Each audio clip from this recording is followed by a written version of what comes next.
Vamos lá, vamos seguir aqui os festejos da boa vizinhança. O nosso querido André Guilherme. André Guilherme, que vai vir hoje de cara limpa. Ele não. Teu alter ego ficou em casa? Tirou para lavar, importante. O microfone está aqui. E o passador de slides aqui também. Daqui, eu já já está com ele na mão? Beleza. Então, vamos começar com a talk do André. Eu, como sou péssimo para decorar nomes... André Guilherme. André Guilherme, tudo bem, eu sei. Vamos lá. Nomes de palestras, não dei contexto, né? Nem eu decorei essa. Pô, nome gigantesco, né, que tu botou, né? Devia ter limite. Era para passar no pitch. Tá, entendi. Do princípio à nuvem, a jornada de inovação tecnológica com DevOps e segurança na nuvem. Bonito, hein? Porra. ChatGPT, obrigado. Então tá, o palco é seu, divirta-se, entretenha-nos e vamos lá. Alô. Bom, o título foi, sim, um chamariz para tentar convencer a galera aí da organização a aprovar a nossa palestra. Eu e o Finardi, que vai vir da palestra aí depois, a gente ficou como backup ano passado e tivemos que molhar a mão desses caras. Mágoa, né? Nenhuma. As palestras eram excelentes, eu também não tinha colocado.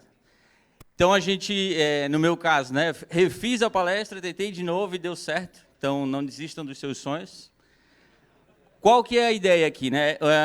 Representar um case, eu quero contar a história do case da VHL Sistemas e como uma pequena empresa está impactando a vida de uma galera aí, e é uma galera que usa esse serviço e fica geralmente chateada em ter que usar. Então, eu peço gentilmente que vocês tenham paciência e prometo que vai ser legal.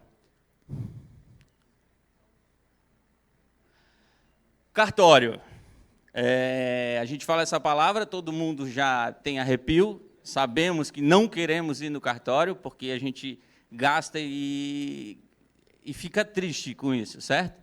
Então, o case aqui é como que a gente precisou pegar conformidade, que muita gente vê como burocracia, eu também, em alguns pontos, acredito que seja burocracia, mas como que a gente conseguiu usar a burocracia a nosso favor e aplicar isso junto ao conceito de DevOps, né, que é a proposta inicial aqui, e como que a gente conseguiu estar melhorando a vida dos usuários do cartório, dos funcionários da VHL e a vida da galera da infra que adora subir um serviço lá, né, para estudar e ver como é que funciona aquele trem. O papel dos cartórios. Antes de eu entrar na VHL, para mim, cartório era reconhecer a assinatura, né, ou ir no banco, os caras mandavam ir no cartório. E de verdade, eu fui para a VHL e eu vi que é isso mesmo. Então, o que eu não sabia é que a gente tem 4 atribuições, 4 tipos de cartório, né? Então, a gente tem registro de imóveis, comprei uma casa, preciso passar a casa para o meu nome. A gente tem registro civil, que é quando a gente ganha o DUT do nosso filho, a gente vai lá no cartório, registra o nosso filho. Títulos e documentos, estou lendo porque esse ainda é novidade para mim. E notas. Esse aqui é o clássico reconhecer assinatura. Então, todo mundo vai lá reconhecer a assinatura em algum momento. Certo? E protesto. Esse aqui também, até tem uma galera lá atrás, que se vocês quiserem consultoria nessa área aqui, é sensacional para tirar essas dúvidas. Esse é o slide que eu menos sei falar para vocês. E como é que foi? Eu peço desculpa para vocês com relação aos anos e a cronologia aqui. A empresa, 3 anos atrás, adotou o esquema de quarter, e desde então eu confundo ano com quarter. Inclusive, a minha filha está fazendo aniversário, e eu sei que ela está completando 24 quarters. Como é que foi em 2013? Quando eu ainda não estava na empresa, né? A empresa... começou de baixo. Vamos lá. A empresa era focada em desenvolver um sistema para acompanhar a produtividade do cartório. Então, ele era um sistema auxiliar. Ele é um sistema auxiliar. Esse cara a gente chama de Hector. E ele poderia, a gente tinha da infra o privilégio de poder ficar com o sistema fora 15 minutos, né? Porque ele não impactava, de fato, os prazos do cartório. Os cartórios, eles têm uma infraestrutura bem heterogênea, né? Então, a gente tem cartório lá que, quando contrata o nosso serviço, a gente ia instalar o nosso serviço lá, a gente pedia simplesmente, cara, preciso de algo para rodar. E torcia para os caras não entregar uma air fryer para a gente instalar lá o nossa aplicação. Certo? Então, tem cartório que tem equipe de TI dedicada, tem cartório que terceiriza TI, e tem cartório que o funcionário que está atendendo o cliente está formatando máquina, certo? Então, isso aqui é o que mais doía para a gente, quando a gente, nesse tempo, né? Que os servidores que eles disponibilizavam podiam estar rodando tudo. Assim, então, era Linux, Windows Server, Windows Home, e por aí vai. Todos os sistemas dos nossos concorrentes rodavam lá dentro, né? Rodavam dentro do ambiente on-premise. E aí vocês, né, me ajudem. Pensa que delícia, uma empresa que tem, sei lá, vamos botar abaixo, 100 clientes, tendo que atualizar a versão desse sistema. Como é que faz? A pessoa instala lá, virou as costas, sai para comprar cigarro e nunca mais volta. Para atualizar isso aqui, era sensacional. E as rotinas de backup controversas.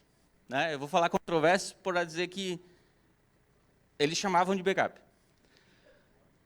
Padronização. Em 2018, eu entrei na VHL, né, a gente entendeu todo o cenário lá, sentamos com os devs, sentamos com a direção, aprendemos como é que funcionava, quais eram os problemas que estavam. Porque fazia uns 3 anos que a gente estava rodando essa aplicação lá, Postgres no Windows, Java no Windows. Obviamente que se a gente não dá uma manutenção ali, depois de algum tempo vai dar problema, né? Então a gente pensou, vamos começar a padronizar.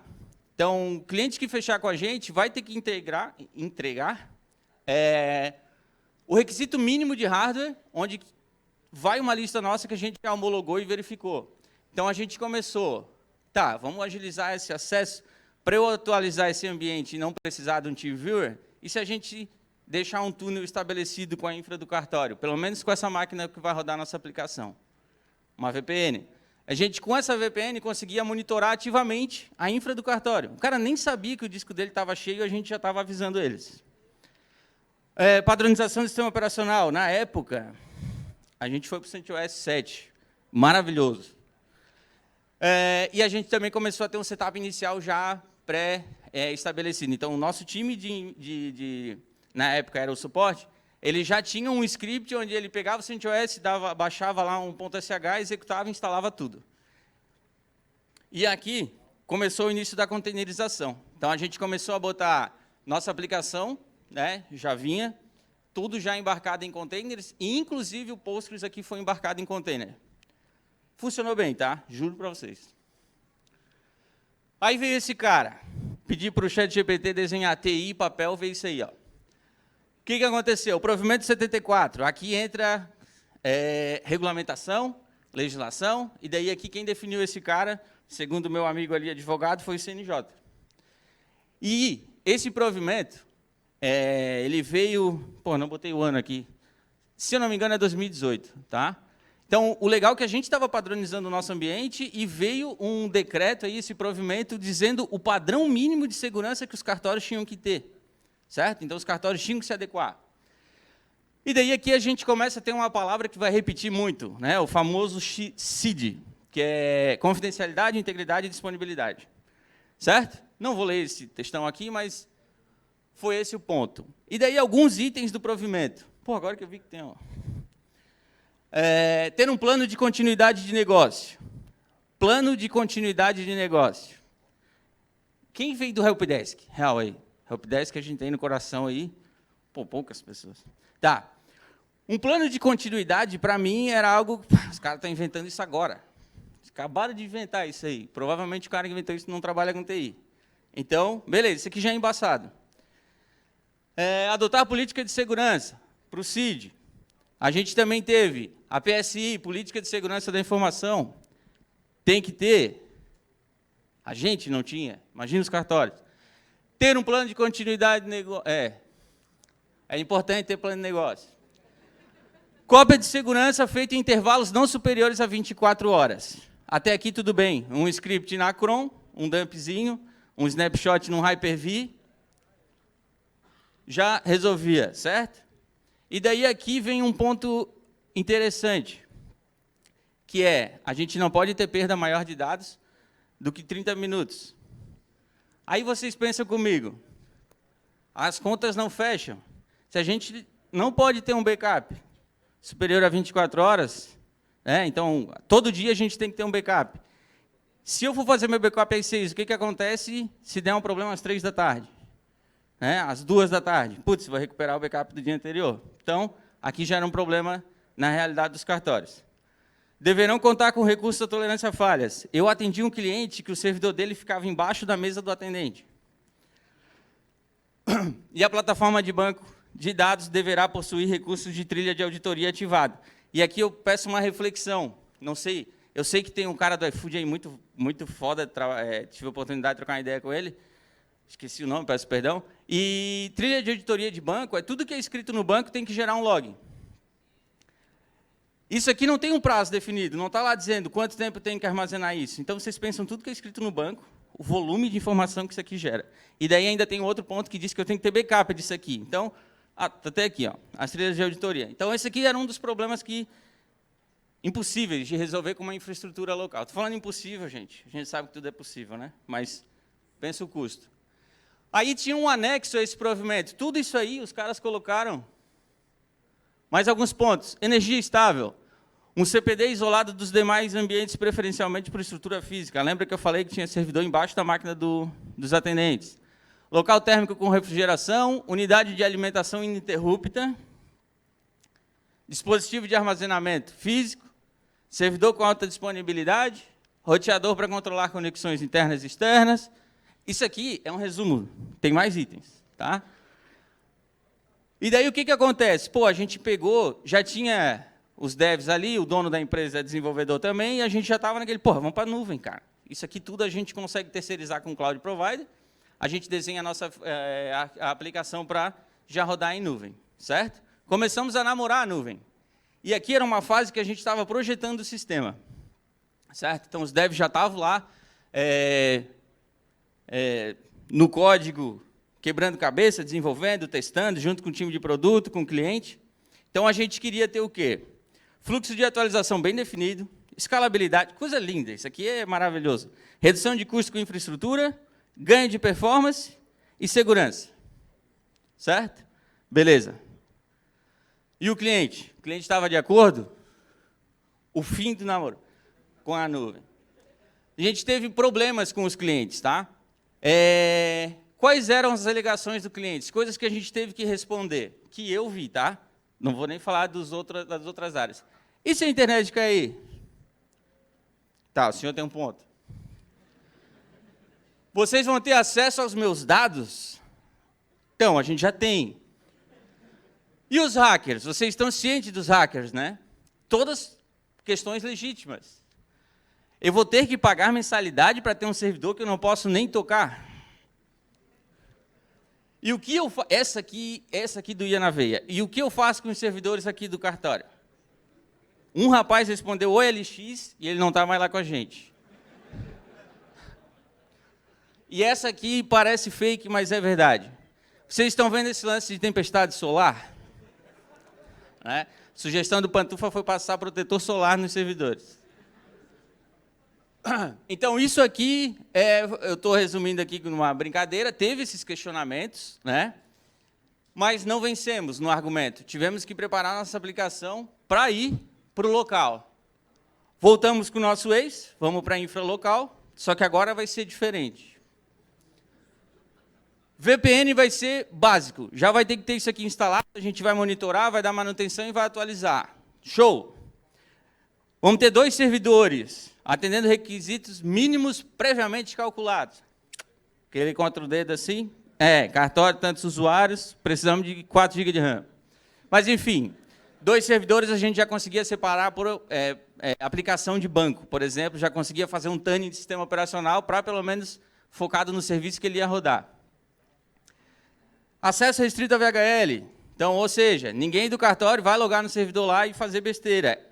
É complicado para o cliente aceitar isso, mas é o mínimo, porque a gente não sabe o que eles fazem lá e eles podem derrubar o sistema alegando que a culpa é nossa. E isso aqui era sensacional. O Docker Compose é nosso pastor e nada nos faltará. Então, o script Shell e Docker Compose fazia chover. Certo? E aqui daí tem um caso interessante. A gente, no nosso piloto, né, a gente estava com algumas equipes já dentro do cartório, nosso primeiro cliente que ia rodar esse nosso sistema, e ERP, aconteceu algo. E o título desse slide é tão sensacional, que é "Uma chama reacende a paixão e acontece um noivado com a nuvem". O servidor do cartório, na semana da migração, pegou fogo. E, na época, o pessoal, cara, vamos para a nuvem. Esquece, é a nossa oportunidade. E o que aconteceu? Em sumo, criamos um ambiente local na nuvem. Fomos do jeito que deu, né? Então, beleza, instala o Postgres, cria a VM, fomos para Azure na época. Antes de acontecer isso aqui, o que aconteceu? A gente foi para Azure, usou o banco como serviço deles, criou uma VM lá, rodou a aplicação e pau na Kombi, VPN, Jenkins e Docker Compose. E vamos embora. Com isso, a gente foi escalando, tá, beleza, começou a entrar outros clientes, a gente começou a ir para a nuvem de verdade, né? Então, a gente já estava rodando, então, quando a gente começa a rodar um sistema, vocês sabem que a gente tem que estar ajustando o que está rodando ali. Então, a gente, não temos cash para manter crescer na Azure, muita grana. Na época era tudo dólar, não sei se hoje a cloud que a gente está, pelo menos, fatura em reais, e o dólar era um fator complicador. Então, a gente comprou... A gente foi para uma cloud provider que foi vendida pelo Perigo. Você lembra o Perigo do Todo Mundo Odeia o Chris? O cara veio com um monte de... Nossa, é Tier 3, é ISO 27001, nossa nuvem é gênio, pode vir. Fomos, né? Para a gente adicionar recurso, eu tinha que fazer outro contrato. Teve a hora que a gente estava crescendo, atochando disco, crescendo memória, e era aditivo atrás de aditivo, de aditivo, de aditivo. Era uma loucura, uma delícia. Um guerreiro chamado... Isso aqui eu vou falar como Nginx, Nginx, enfim, esse cara. Esse cara foi o maior guerreiro nosso, porque a gente começou a crescer servidores de aplicação e o nosso load balance era o Nginx, certo? Então, boas práticas, vamos aplicar todas as boas práticas do Nginx e vamos botar ele na frente. Não preciso nem dizer que quando bater um volume de requisição, esse cara pediu para sair. Isso aqui também foi um problema crônico. A gente levou, como eu falei, a gente foi de um ambiente local para nuvem, né? De um ambiente local em nuvem. E a gente persistia os arquivos em HD. Então, conversamos com na época, foi o primeiro salto legal assim de nuvem, de arquitetura pensada em nuvem, que a gente conseguiu transformar esse HD em um Object Storage, né? Similar ao EOS3, só que a gente usa em outra nuvem. Mesmo protocolo. Isso aqui também era sensacional, porque a gente começou, ao invés de ajustar o nosso job do Jenkins, a gente começou a dar Ctrl+C, Ctrl+V nele e ajustar alguns parâmetros. Então, todo cliente que entrava, ele ganhava de brinde um job no Jenkins. O servidor de aplicação, qual que era o teto? A gente monitorava, também não é bagunça, né? A gente monitorava o servidor de aplicação, começou a bater memória, vai ter que nascer um novo servidor de aplicação. Ctrl+C, Ctrl+V no bichão e ajusta lá no Nginx, certo? Começou a ficar complicado. Obviamente, alta complexidade para adicionar novos ambientes e aplicações de monitoramento. Segurança da informação era um pouco de fé e muita boa prática. Isso aqui eu defendo a equipe, que com o que a gente tinha, a gente aplicava a documentação no sangue, certo? Aqui era legal que a gente tinha o monitoramento. Para adicionar no monitoramento, a gente usava os APICs, até estava palestra de Prometheus ali, mas a gente usava os APICs e a gente brincava que, para adicionar um serviço novo nos APICs, a gente tinha que fazer igual o especial da Kuma. Clica aqui, agora vai ali, não, agora volta aqui, agora volta ali, deu certo? Deu. Começamos a ter os problemas clássicos de infra. Quedas não programadas, certo? Ambiente rodando, do nada, caiu. Isso aqui, inclusive, virou um áudio que só tinha essa palavra. Eu recebi aquele áudio e dava play, era caiu. Começamos a levar para o pessoal. Daí a gente começou a ter as quedas programadas. Não, beleza, vamos agendar a manutenção para hoje para evitar as quedas não programadas. Então, a gente agendava a manutenção, preparava o time e começava. E daí a gente começou a ter a queda não programada dentro da queda programada. Todo mundo parava para fazer a manutenção, deu merda, Gmood não existia, tá? Mas a gente avisava quem precisava. Então, a gente programava 1 hora de manutenção, chegava a gente 8 horas da manhã lá, igual uma coruja. Vamos lá, nesse relacionamento, meio barro, meio tijolo, a gente começou, nós temos liberdade, vamos começar aí ver o que o mercado faz. E aqui até fazer um adendo, muita coisa que a gente trouxe para dentro da empresa foi em evento. Teve um evento de Postgres, foi maravilhoso. Conseguimos trazer o Patrone para dentro da empresa. Então, vamos lá. Com o apoio da direção, com o apoio das outros times, a gente conseguiu ter autonomia e recurso para implementar a cultura DevOps. Então, a gente começou a quebrar o paradigma de se está funcionando, não mexer. E isso aqui é difícil, né? Porra, não mexe, cara, está funcionando. A gente começou a ter uma colaboração entre os times maiores. A gente começou a ter o time de engenharia junto com o time de produto, entender, de fato, qual é o problema que a gente está tendo. Uns casos aqui, que provavelmente vocês passam também, por exemplo, o nosso cliente quer gerar um relatório do ano inteiro bem refinado. O que acontece? Se o produto avisa o time de engenharia sabe que vai subir memória, sabe que corre o risco da gente travar um ambiente, né? E quando vem essa demanda direto para a dev, às vezes ele implementa e vai dar merda. Aqui a gente conseguiu ter mais previsibilidade nesse sentido. A gente começou a estudar ferramentas para aplicar essas implementações e a gente pegou o provimento embaixo do braço, o 74. Notem que eu só falei de provimento. A gente botou o provimento embaixo do 74, embaixo do braço e foi prevendo a infraestrutura que atendesse isso. Certo?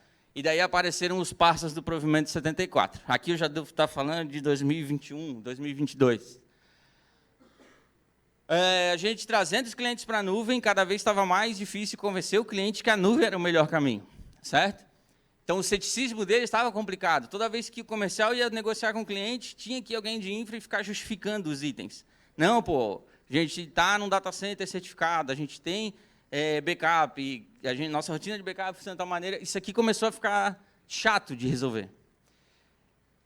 Isso aqui é um saco, Lei Geral de Proteção de Dados, mas extremamente necessária. Quando a gente começa a entender qual que é o propósito disso aqui, a gente começa, tá, beleza, faz sentido. Aí a gente começou, porra, a conformidade, ela está atrasando o nosso serviço ou ela está ajudando a gente a entregar qualidade? Então, será que tem um guia de boas... Eu queria que vocês pensassem, tirando o negócio do chão, assim, ó, como é que a gente... Por onde que a gente começa a desenvolver essa arquitetura? Pô, é muito legal, a gente sabe que quer botar um Kubernetes, a gente sabe que quer botar um banco de dados resiliente, mas o que o mercado pede? Como que eu vou ajudar a empresa a crescer aplicando isso? E daí, veio a pergunta, seria possível a gente alinhar segurança da informação, DevOps, objetivo do negócio, sem ter que usar um dress code da Faria Lima, aquela calça social, ou a camisa social, sapatênis, com consultoria? Aí a gente conheceu a temida ISO 27001. A direção veio com uma ideia, porra, vamos botar essa parada aí. Não é difícil. E lá fomos nós, um sonho e um PDF pirata da norma 27001. E daí aqui, porra, às vezes essa palavra que está em alta pra caramba, desconstruindo a burocracia, LGPD e governança de TI. E aqui, daí, um pensamento meu, porra, tudo é segurança da informação. A gente queria um ambiente resiliente, é segurança da informação, porque tu vai impactar em disponibilidade. A gente cuidar para que ninguém acesse indevidamente nossos dados, é segurança da informação, porque pega a confidencialidade. E governança são as boas práticas também que a gente tem no dia a dia. Então, beleza. Quem que são as pessoas que o nosso serviço afeta? Usando palavras burocratas, partes interessadas, a gente começa a ver que o nosso serviço afeta cliente, afeta usuário do cliente, afeta funcionário, afeta os sócios da empresa, os donos, e por aí vai. Tu começa a fazer esse mapeamento, vamos para a norma. A norma aqui, agora a gente vai repassar 117 itens. Brincadeira. Vou pegar alguns itens que afetam diretamente, tá, a nossa área de infra. Então, a gente tem 28 requisitos obrigatórios, 98 itens de controle. Burocracia, sim, eu sei que vocês estão tristes. Mas vamos lá. Política de segurança, básica. Como é que eu contrato uma pessoa e não digo para ela se ela pode usar um notebook numa rede pública, por exemplo? Se o cara não pode instalar um jogo lá, tem que dar descrito que não pode. Senão, ele pode. Gestão de risco. Tu começa a investir, de fato, no que é crítico para a empresa. Treinamento e conscientização. Pô, tu vai lá e fala, cara, tu não pode instalar um torrent e ficar baixando coisinha aí do OnlyFans. Informação documentada. que entra e sai gente o tempo todo e fica tudo na cabeça das pessoas, quando tu bota isso como um parâmetro que precisa ter informação documentada, ninguém quer falar que substituir uma pessoa é fácil, mas começa a ficar mais tranquilo. E análise crítica da direção, tu começa a levar esses problemas todos para a direção, tu consegue compartilhar a responsabilidade. Tu chega lá para o cara e fala assim, ó, eu tenho um servidor de banco, a gente tem um node só, se essa merda cair, fica todo mundo fora. Ele fala assim, não, beleza. Então, beleza. Daí, não, como é que a gente arruma isso aí? Aí tu consegue direcionar teu trabalho para arrumar aquilo ali. Certo? Itens de controle, daí eu botei aqui, mas é tipo mais um anexo A. A gente começa a ter controle de acesso, quem tem que acessar o quê, como é que a gente gerencia os usuários. Análise crítica independente, isso aqui a gente chama um cara para fazer um pentest na nossa aplicação. Gestão de capacidade, pô, o recurso que eu tenho agora vai aguentar o comercial maluco botando 30 clientes para dentro semana que vem?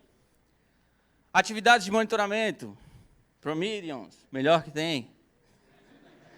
Backups, isso aqui tudo são itens da ISO que exigem que tu tenha para tu ter a ISO, certo? E daí aqui tu consegue pegar isso aqui, pegar uns tarados de TI lá e falar, ô amigão, precisamos aqui ó, de um patrone para a gente ter um backup point in time recovery. Os caras, porra, a conformidade é top. Redução, redundância. Então, pô, vamos implementar um Kubernetes para subir nossa aplicação e ficar resiliente? Vamos. Isso aqui eu botei porque é maravilhoso. Um item da ISO é sincronização de relógios. Porra, o relógio tem que estar certo para eu ser... Sim, aí faz sentido. Porque se um cara faz algo indevido no teu sistema, o log está com a hora errada, é complicado. Deu, cara. Muita coisa. Vamos passar. De um projeto denso, então olha só, eu trouxe para vocês muito papel, muito papel. A norma é chato de ler, documentação é chato de ler, conversar com a DPO é chato, tudo é chato. Mas daqui a gente consegue trazer algo legal para o teu time, e se tu tem um time de tarado, autista, que só quer ficar no computador resolvendo problema, eles vão ficar muito felizes. E aqui a gente conseguiu, daquela tranqueira toda, ir para a diversão.